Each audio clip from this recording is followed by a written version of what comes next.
Now, I've already talked a fair bit about Istan, and especially if you've been watching the streams, you will have been seeing me play on the island a fair amount over the past week. But I do want to give you guys an overview so that those out of the loop, those who maybe don't have the game installed, those who maybe have only very briefly been into the start of Living World Season 4, really understand just what is on this map, because it's pretty goddamn fantastic. So today, we're going to talk about the various environments and regions we can go to, but also I'll show you what the various rewards are and how exactly we get them, because the amount of repeatable content that the devs put in here totally outshines what we've seen from any other Living World release in the game to date. So I think it's pretty exciting, and well, I wanted to get out there on the record and talk a bit about Istan before I have to leave and go do some competition judging. So, let's jump straight into it. Now, yes, the release takes place on the Isle of Istan. If you don't know about this place, it is where the Nightfall campaign began. While a lot of the Path of Fire story did take place in Nightfall regions, it wasn't far enough south to show us where it all started a decade ago. And well, we are here. So, what does that mean? Well, the return of several other Guild Wars 1 locations, much as we saw in the rest of Path of Fire.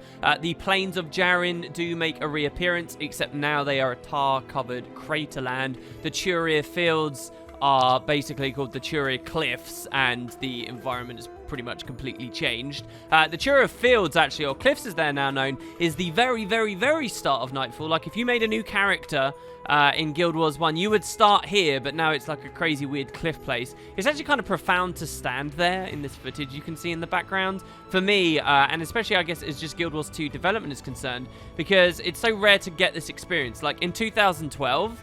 Ascalon City was released, and that's kind of the start of Prophecies, but then the idea of pre-searing Ascalon kind of muddied the waters. Here, we really get to stand right at the beginning of that decade-old story. So that's kind of nice. Some other interesting places do reappear that I wanted to check out, like where you're looking at right now. This is, or was once upon a time, the location of a thin bridge that would travel us to the Isna Isles to the south and some of the last stuff on Istan. But now you can't quite get there. There's a giant awakened wall sealing us away, and maybe it'll be in a future patch we actually get to explore that. The closest thing here is an underground cave that has some relevance in the story. Another really awesome landmark, if you guys missed it, and I think a lot of people did, is, you guys might remember when Eye of the North came out for the first game, there were earthquakes that struck the land, revealing caves, and the heroes from the various campaigns had new locations they could visit, and when they went underground, they found an Asura Gate. That Asura Gate took them many miles up north beyond to the Boreal Station and the Eye of the North and the Hall of Monuments and so forth. Well, that Asura Gate can actually still be found, as far as I'm aware, unless this is related to some other activities to do with the Inquest and the rest of the patch. This Asura Gate right here, this is the one we go through. And so this was also a really profound thing to actually see. The equivalent of this that was supposed to be up in Crichton near Lion's Arch, we don't get to see, but this one actually is here, and that really put a big smile on my face. So it's basically just a lot of nostalgia and exploring existing locations. I have already gone on the record this week. I feel like I've had my fill of this, and I know a lot of you guys will be watching this video feeling like you're missing out because you don't want to play Guild Wars 1, and it feels like it's calling back to the original game so much at the moment. And hey, who knows? There's a lot of reasons to believe maybe we'll go to a place that's not all about that nostalgia. But so another returning place, obviously, is the Astralarium. Before the patch, we had a teaser, and it showed what appeared to be the Astralarium. I actually didn't think they'd go all the way to Istan, and it was just going to be that faction of people, the Order of the Sky, moved on. No, this is the place, and it's probably the highlight of the whole island for me, just because beyond the story stuff that happens there, which is pretty substantial, there's a lot of cool non-combat things for us to participate in. Those videos I made earlier in the week about the books and the book UI and stuff, and filling in a library, yeah, that all happens here, and obviously that's going to be one of the highlight moments for me. But there's even further stuff too. You can get extra lore and exposition on the stars in the sky, the names of various stars, the constellations to which they belong, and I love the devs giving us that kind of detail, especially how mysterious all of those facets of this world really are. We also get to learn a bit here when we speak to some of the NPCs about one of the main farm mechanics on the map, which involves buying a detector from them with the new currency that unlocks a special action hotkey, which when you press acts as a weapon swap. which sounds really weird and convoluted probably if you've not actively been playing the game lately, but it works beautifully. It's essentially, if you finish Path of Fire and you remember having that sword at the end, of which I guess I'll leave mysterious to avoid spoilers for you all, it works like that, except you can wander around the map, and it's kind of nice. And then you can think of having the special action with this new weapon swapped item that you can now hold while also on a mount, and it all kind of flows together. There's just a ton of non-combat stuff to do at the Astralarium, a lot of great dialogue. It's really, really fun. So I would recommend you guys spend plenty of time exploring that. There's a hidden achievement for aligning all of the mirrors there really quickly. In fact, there's lots of fun achievements and hidden achievements in this patch. If you actually count the number of achievements that came at the start of Daybreak compared to other Living World patches, it's like well up there. So yeah, generally really good stuff, and I think the team that did this and Lake Doric and so forth have really, really been shining.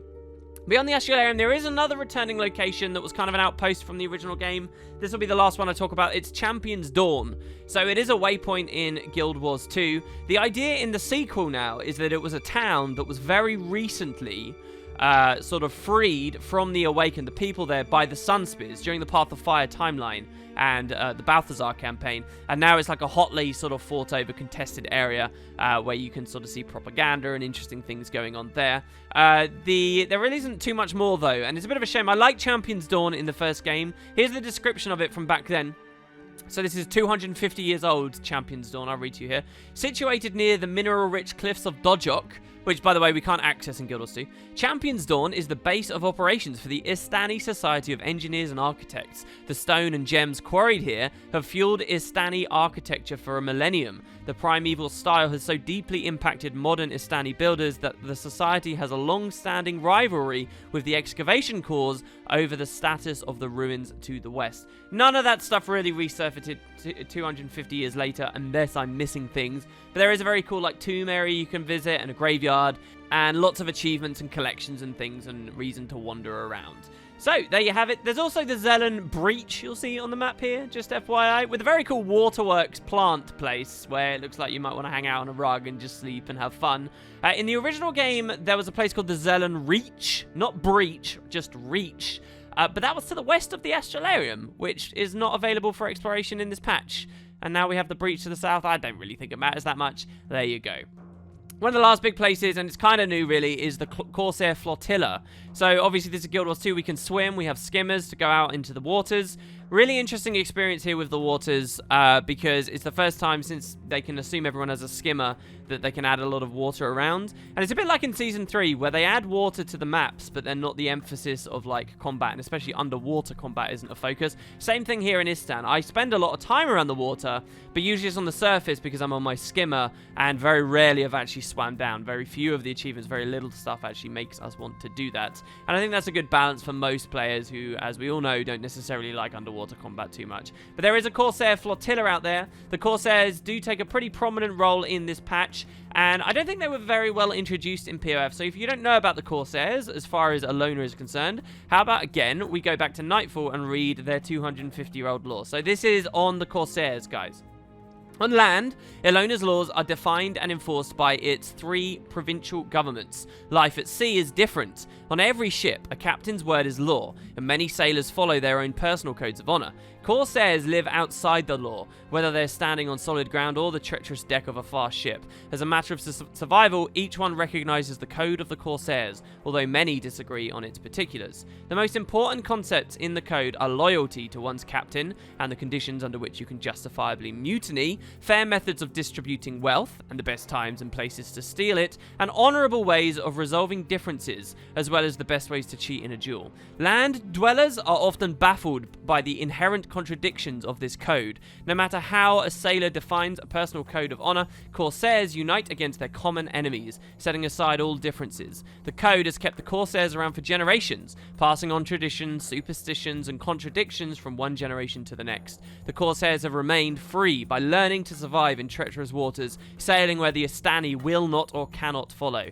Their fleets remain hidden near the most dangerous stretches of the Elonian coast. Between the northwest coast of Cantha and the southern rim of Elona, a deadly sea is troubled by sudden storms and cyclones, hidden reefs and dangerous sea creatures. These waters were once navigated by fearless Luxan raiders from Cantha, and to this day, brigands from many cultures search for secret coves hidden by these deadly waters. So the reason I wanted to read that out to you guys was, one, I think you can see how well they honored that with the Daybreak story. But two, look at how all of a sudden, now that we're so far south, Cantha is starting to get an edge in as we talk about the various environs and people that live around there. And we're also starting to hear about some interesting places that, again, were never explorable in Guild Wars Online just because the waters weren't that prominent. And so we get to go to a flotilla here, and I would expect a lot more as more of Istan unveils throughout the season to get more on the Corsairs. It's pretty nice. There is, I will note as well at this point, a fairly substantial map breakout you can do. And it looks like there's a massive chunk of the map that either the devs wanted to add on this patch, but then it got cut for release. A bit like we saw with Bloodstone Fen, say. Or there's something else going on, and maybe we'll get it later. It's also a bit of a weird map because it's kind of like got that extra extension of a region we explore later in the story, but isn't quite connected to the map.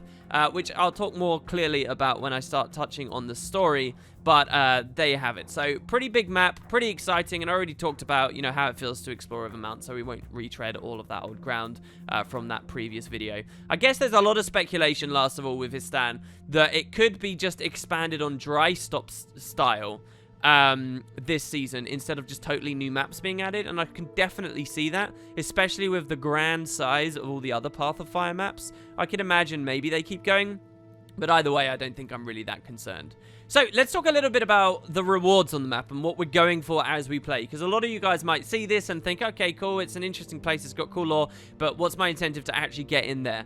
It turns out the devs did add a lot reward-wise. I think one of the only major facets of rewards they didn't put in here is a new stat type altogether, a bit like how, again, say Lake Doric added the Seraph stuff. They didn't add a totally new one, but they did add a lot of other stuff. So first, let's just deal with the basics. There's a new mastery in this patch, okay? The mastery is called Crystal Champion, and no, it is not a new mount. So yeah, I know a lot of people were looking for a new mount and excited about spending, you know, a year of patches, growing and bonding with it. But I wonder whether this Crystal Champion thing essentially will become that too. The idea of Crystal Champion is it's kind of revolving around our bonding with Aurene. And for this patch, it's just you spend 2 mastery points, of which you probably have a ton spare from Path of Fire anyway. You spend 2 points, and Aurene teaches us, so to speak. I mean, it's the mastery system, and it's kind of weird the way it delivers it. But the idea is she's taught us how to collect a new type of volatile magic, which is prominent around this region of the world. So I suppose later, as they expand on this mastery, we might find more rungs that allow us to commune even greater with Aurene and touch on her more, and there could be mount-style things related to that. Especially the devs could go down this idea of our telepathic connection with her, and it's not even necessarily mounting, it's just we're playing as Aurene, and she handles like the Griffin. I can absolutely imagine that, and the future mastery rungs might involve it, but I guess we'll see. If you'll recall from a recent AMA, the devs said that it's actually really hard for them to develop masteries, and maybe that means they'll look at some experimentation on this season. So it costs 2 points. They also added to the map 3 more mastery points as well as a function of map exploration, which I don't really count as a major thing to do on the map because it's not repeatable. You do it once on the account and that's it. But they are there, and they're pretty easy to do for, I guess, players who bought Path of Fire but only explored the first map and now want to come to Istan. You can do that to get in on the mastery. So there you have it. So yeah, as I said, it allows us to get this new volatile magic. Volatile magic is basically the same as last season's magic. Remember that big currency that binded all the maps together? Not the specific items we got for each map, like Jade Shards or Bloodstone Shards or Fire Orchids or whatever. The unifying currency, it's volatile magic. It's just a slightly rethemed version of what we had last year. I guess that means the devs found that the currency from last year worked well, and they'll just go for a slightly different flavor this time. And as we'd expect, it will probably go across all season. So I don't know how that affects your psychology. I've seen a few people saying, oh, I don't want to spend any of it in case later in the season they had a massive sink. To me, I just think, you know, spend what you've got. If there's something meaningful in this patch, go for it. And if later you find you've come up short, then that's kind of cool. It gives you something meaningful to go for, right? Instead of just instantly acquiring whatever it is and then turning off the game again for another 2 months. But hey, there you go. So what do we spend this stuff on? Well, yeah, you complete the hearts. The hearts give you the vendors. The vendors give give you various rewards, same as Season 3. So, just like before, you can buy minis for this currency and a lot of karma as well. Again, heavy on the karma sink still. Once again, there's a new selection of gathering tools, like mining picks and logging axes. And these will give you the volatile magic as you get stuff, as opposed to last season stuff. And I would probably expect gem store variants to appear. I know that people kind of backlashed against them, but I don't know how much the devs will really want to have listened to that. And they're probably going to be a bit scared of gem store stuff, given the whole mount thing from POF's release. And then there's the interesting stuff. So there are recipes for a new rune and a new sigil on this map. Both of them have arrived at once. They're both star-themed. They come from the Astralarium. If you guys remember, star-themed celestial stats, you know, it's this idea of getting all stats, except not concentration or expertise. So the sigil is a new stacking sigil. Every time you kill something, you gain +2 to every stat, except concentration or expertise. And it goes up to 25 stacks. So at the end, you'll have +50 to everything. And how powerful that really is, I'm not sure. I'm very lukewarm on this stat set these days. And then the rune is similar. It buffs all of your stats globally. But then on top of it, it also specifically reduces weakness, chill, and cripple durations by 30%, which is actually quite a lot. And then also you take 10% less damage from all conditions. So very anti-Condi. I get curious about this chill, cripple, and weakness thing, the -30%, because I wonder how that stacks with the traits that can reduce them by 50% already. Like, you can really drop the duration of chills and cripples and things. And obviously, depending on your game type, you're going to care more or less about this. So yeah, there's those. There's also new consumables. These have come in as well. They're Corsair stuff, so this comes from the Corsair heart. You've got Corsair tuning crystals, oils, whetstones, and these give you either condition damage and expertise, concentration and expertise, or power and expertise, all based on your toughness. So if you go out with a ton of toughness on your gear and then you use the Corsair new consumables, it will bump all of those. Obviously, the Condi damage and expertise one looks best because you can tie that with like rabid stats, and that might be really fun.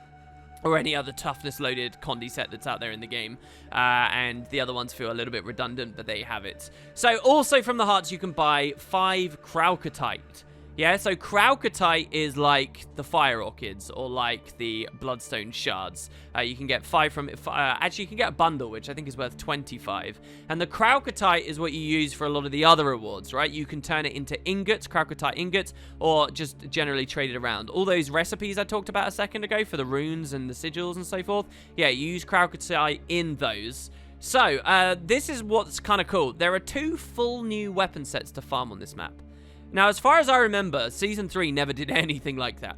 It's not just 1 full weapon set, it's 2 full weapon sets. Some of the patches added random bits of gear around, but not a full set. We get 2 of them here. I haven't had either of them. I've not even began to work on them. One's called the Astral set, one's called the Stellar set. Though as far as I can see from community reaction, people have really liked them. And so that's great, especially when you look at the fact the raid added almost an entire new armor set as well. Like that, all of this is non-gem store actual gear that's gone in the game, which is good. There's also a new combat tonic. Now, this is what I'm super excited about. If you guys don't remember from Season 3, they started doing these. There was like a combat tonic is a tonic you can drink that changes your complete appearance, size, and so on. All your animations, but it is actually something you can fight in, unlike most other tonics in the game. So this one turns you into an awakened archer, and I like collecting these tonics. It's a heavy karma sink again, but that's my main goal. So I'm going to be going for that, the awakened archer. Maybe there'll be more versions of awakened as we go further forward. And then, beyond those specific rewards on Istan, Istan is just a great map to earn money. And why? Well, because it has a full-on Heart of Thorns style meta. So let's talk about that. Now you know what you can get from it. These are the things that the devs actually put onto Istan. And there's so much I haven't even got round to really comprehensively playing all of it. I very briefly basically managed to run through each individual part. So, let's have a look here. First, you've got repeatable hearts. Obviously, introduced in Season 3, continued in Path of Fire. They're here. I've mentioned them a lot already. Some people, they're not their cup of tea. But I say, hey, it's an extra little thing that you can repeatably do. So good on that at least. Okay, then we have the meta, all right? And this feels really good, especially because Path of Fire didn't have anything like this. Path of Fire did have metas, but it didn't have that kind of Heart of Thorns style repeatable one. Now, I've mentioned before that it's actually, in my eyes, a good idea to have these kinds of metas in Living World, because it's Living World patches that are trying to get people to cling to the game and stay around for long durations of time. Putting a repeatable meta like this into one of these maps is great because it helps people tide the time over the 2 months it will take to get the next map. And so I actually really kind of like this idea. It does feel very good since we didn't get that with the expansion itself. And so, what is it? Well, there's kind of 2 main phases. One is a meta involving assaulting the Sunspear Great Hall. Or it's no longer the Sunspear Great Hall because Palawa Joko's taken over it. So this is probably my preferred of the 2. It's not as epic or big as the other one, which I'll talk about in a second, revolving around Palawadan. But this takes us back to the Sunspear Great Hall. It was a very iconic, specific location. The stronghold of the Sunspears on Istan. Very early we're introduced to it in the Guild Wars 1 Nightfall campaign. And it was a prominent location where you'd continuously go back to. At the end of Nightfall, you could see a corrupted Nightfallen version of it at the very end of the campaign, off in the distance at Abaddon's Gate. I've always loved the Sunspear Great Hall. The thing is, though, in Guild Wars 1, people might not remember this much, but there wasn't really, if ever, the opportunity to go inside buildings. The idea of interiors, it wasn't a thing that was done too much. And even when we were indoors or, like, you know, undercover somehow, like, say, in a dungeon, there were always these vast, massive chasms. Guild Wars 2 actually has us able to go into buildings and things like that. And that's what we get here. So this is why it's so special to me, because we get this meta where we assault it and take out the Awakened around. We break down the gate and charge through.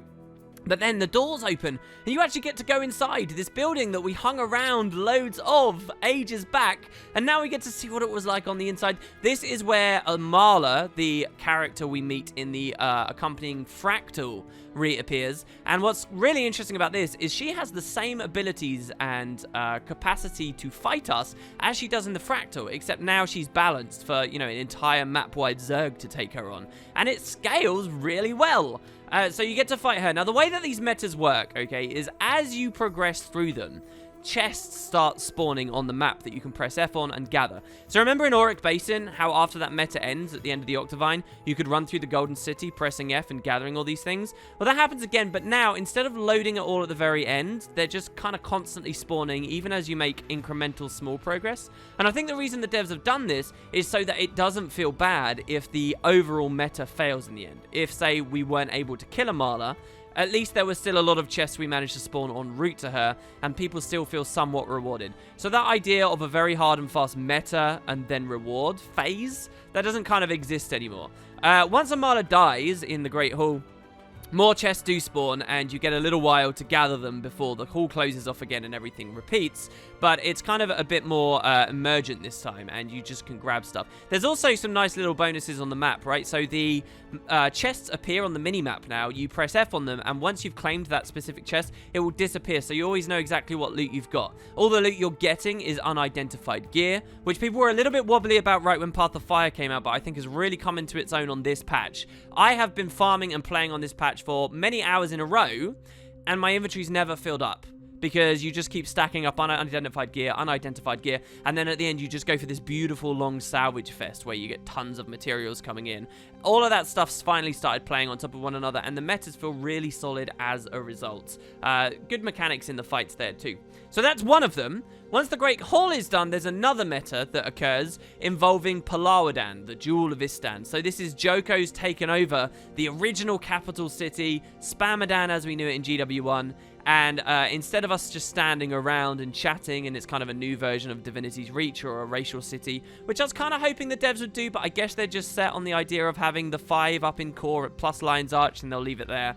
This is a meta that we go through. You break down the gates, you conquest style, Wild versus Wild style, I guess I should say, capture various territories within, and progress through the city, chest spawning as you do so. There's several big champions around. The highlight really is at the end, once you've captured a ton of stuff, Corsairs come in. They come on actual Corsair ships that float in and start sieging the city. Now, that's happened a few times in core, but whenever the devs have done it in core, the boats have had no collision, and you would kind of awkwardly swim through them, and it would be a bit weird. These ships actually come to you. You can board them by flying onto them with a griffin or jumping carefully with a springer. You can then DPS them, fight the Corsairs on the decks, and actually sink them. Siege them back with the cannons that are in Kamadan. It's brilliant. And that's not even the end of the meta. Once you manage to destroy all 3 ships, and there's an achievement for managing to tag all 3 in one meta, there is a final phase where you return to an old PvP arena from the original game, and you fight one big final boss there. And you can choose to like stand up on the sides and range them down, but finally when they die you get a little while with some more chests and the whole thing loops. So it's a really substantial meta that's broken into some nice separate phases that mean something's always going on. If neither of these 2 big events are happening, there's kind of another sort of tertiary phase that occurs where there are caravans you can run around and break, and that should be loot worthwhile, though I've not participated in that bit too much. So it's like they're trying to find that perfect middle ground of Silver Waste style. Events are always happening, and the faster you do the events, the faster you can proc other ones, versus Heart of Thorn style, where everyone kind of gets funneled together. And that's the way that it works. That's how they reward, and I do think, genuinely, it's really solid, and it's a lot of money, too. So even if none of these specific Istan things have caught your attention, people are on this map anyway, playing a lot of this map anyway. Why? Because they can get cash for whatever their other goals are, whether that's the new legendary or what. So, yeah, that's the meta. But beyond that, and this is where Istan really, and Season 4 so far, has really impressed me, is there's a lot more going on as well, just because it's a part of POF, which expanded on several other systems, and those systems haven't been dropped. So I will note that there is another thing happening that apparently people have been multi-looting. I mentioned it earlier in the video. Where you buy the scanner and you can find branded meteorites that land. You scan these, you can collect them. Apparently they drop like every 15 minutes, and then you can map hop and map hop. Supposedly pretty insane money, though I think that's been dropping off as more people are getting the new weapons, and in time the devs may outright nerf it. We all know that they're not massive fans of the multi-loot idea. But beyond all of that, right, we've got adventures in this map. So for the first time, adventures have been added in Living World.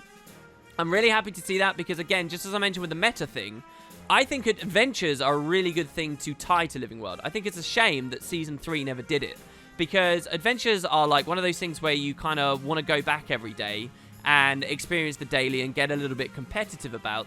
So having it on a map that's frequently visited by people and is new, I think it just works well in Living World. And again, it's one of those things that should tide people over nicely to the next release 2 months down the line, or 3 months down the line. So there are adventures, and it's not just one adventure either, right? We get kind of the boring style new, run around grabbing supplies for people with the regular 4 mounts. There's that.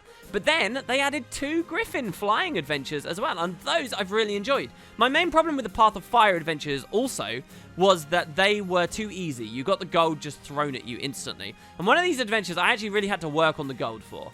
So it seems like some of those problems have been addressed as well. You get, 1 AP, but for the people who really care about those adventures, it's fun gameplay. I think that these really need slightly better rewards, just to encourage people to keep going for them, though how they reward them perfectly, I'm not sure. But you got adventures, that's a step up from Season 3, and then there's also a race on the map. So the race, again, it's like the adventures, it doesn't quite have the rewards to make people do it a lot, but there's a big race where you're, a very skimmer-heavy race, actually, where you're out in the water amongst the Corsairs, you fly by these mines. It reminds me of some Crash Bandicoot 3 warped things where you'll get to play as Coco on some of those jet ski levels. But you fly around. We did a really fun one on the stream where we had a huge Zerg and we managed to have a pretty competitive attempt at it, though many people in chat have pointed out that they've very rarely seen the race with more than like 1 or 2 people. So I'd like to see the races have a little bit more of a reward, because they are an exciting idea and format for content, but that's here. And then you also have the other landmark feature for Path of Fire, bounties. Bounties are on the map too. How the bounties fit in to the metas rolling as well, and what is genuinely a lot of profit to do, I don't really know. I did the bounties to get the achievement for finishing each of them and kind of left it there, but there's a legendary bounty on the map. All of that has resumed. You'll remember, hopefully, with the Path of Fire big Ask Me Anything, the dev said, the entire system was built from the ground up to be easily addable in Living World, and they've done that there. So, I mean, just Christ, that's a lot of stuff. A lot more stuff than we've seen on other Living World releases. Really beautiful map. If you've got the Guild Wars 1 nostalgia, you get obviously that extra quality out of it. But there you have it, guys. That's my overview for you, and representation of what Daybreak added as far as open world Istan stuff is concerned. I've talked about pretty much everything now except the raid and except the main story. So those are going to be the next things on my list. I actually want to talk about the Path of Fire story itself as well before we go too much into Daybreak. So I'm going to go and do a lot of competition judging now from this point. You might be able to see a Q&A come up very soon because they're pretty quick for me to get out and I don't want to just completely drop off videos, obviously.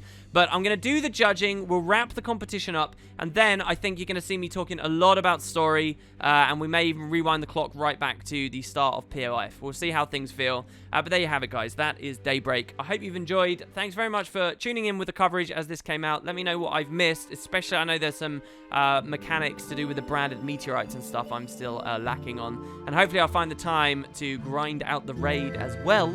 And we can talk about some of the exciting stuff in the underworld, which I know a lot of people are really itching for me to get to. So thanks, guys. Hopefully the video wasn't too long, and I will see you very, very shortly.